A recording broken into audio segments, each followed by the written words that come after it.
Benedikt Guðmundsson, sigur í kvöld á móti Tindastól. Leikurinn var aldrei svo skemmtun sem við tölum fyrir leik og vorum að vonast til þess að stemmingin var góð og þetta náttúrulega féll með okkur. En Tindastól náði aldrei að viðtaka þann leik sem við vorum eiginlega að vonast til. Nei, þetta átti maður kannski vona á jafnari leik en eins og ég var að segja við menn hérna áðan að maður var svona smá viðbúin því að þeir verið smá bognir eftir síðasta leik hjá sér. Þessi töpuðu mjög sárt og lögðum við miklu áherslu að byrja sterkt, byrja krafti og sjá svona í hvað standið þeir væru svona hugarfarslega en við náttúrulega vinnst þessi leikur í fyrri hálfleik að vera 29 stigum yfir í hálfleik og á móti svona sterku liði náttúrulega, ég veit ekki hvort að segja fáránlegt en það er mjög skrítið. Ja, þetta var 29 stig munurinn í hálfleik og það eins og þú segir, þetta er náttúrulega eitthvað sem maður bara býst ekki við í efstu deild á tveimur ekkert ósvipuðum liðum.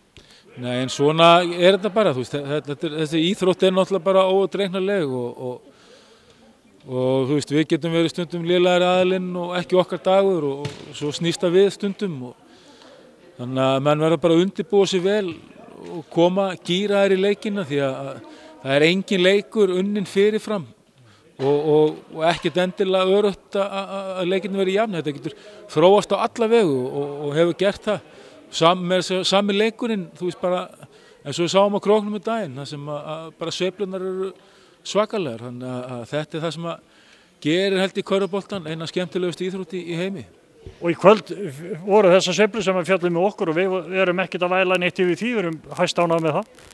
Já, ég meina fyrir hálfleikum náttúrulega bara eitt af flottasta sem við höfum séð allavega frá að ég byrjaði með þetta lið og seinni hálfleikur svona, þú veist, þetta er hættuleg staða, þú veist, þó þetta sé góð staða að vera með, þá er hún hættuleg og menn svona fyllast svona kannski ómikill öryggistilfinningu og hugsa nú að það sé nú ekki hægt að glópla þessu niður og kannski detta niður 7-8% í sínum aðgerðum og það er bara nóg til þess að verði viðsnúningur og allt momentum fari yfir þannig að ég var svona, mér fannst við vera svona hálfværikærir í þriðja leikluta en svo svona það leiði hans og fjórða þá svona náðu við tökum máls aftur.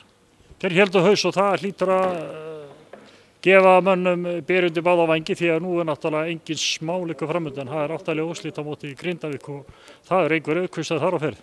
Nei, það er annað topp 4 lið sem við þurfum að kljást við og það væri rosalega gaman fyrir Þór Akureyri að fara í höllina þannig að nú þurfum við að fara ekki hátt upp eftir þennan sigur og fara að ofmetnast og eitthvað svoleiðis. Þetta verkefni er búið, nú er bara annað hörkuverkefni og við þurfum að eiga annan eins leik ef við ætlum að klára sterklið Grindavíkur sem hefur verið að spila virkilega vel í vetur. Þannig að ég var búinn að vera að tala með mína menn núna eftir leikina að nú þurfum við að halda einbeitingu og byrja að fókusa á Grindvíkingana og halda þessari línu að fara ekki hátt upp. Það er bara lykilatriði núna. Við erum ekki með neina tyggjóstæla? Nei, ég meina það er svo hættulegt að vel gengur sem okkur til körfu eða einhver öðru að fara að halda maður sér orðin einhver ólu spaði en ef að menn missa einbeitinguna þá er það fljótt að breytast. En þú kannt að halda mann niður, þú þekkir þetta? Já, maður er alltaf betur sínum aðferðum en hlutinni fara ekki alltaf eins og maður planar, þannig að maður verður bara að hamra á því sem maður kann og reyna að skila því í leikmannahópinn og vonandi skila sér á sunnudaginn, en þó myndum við hann góli, það er ekki svona víst við vinnum, þetta er bara 2 góð lið og megi bara betra liði vinna. Benni, til hamingju síðan kvöld og gangi vel undirbúið liði fyrir þennan stórleika móti Grindvíkingum sem er á sunnudagskvöldi klukkan 7:30. Takk fyrir sömuleiðis.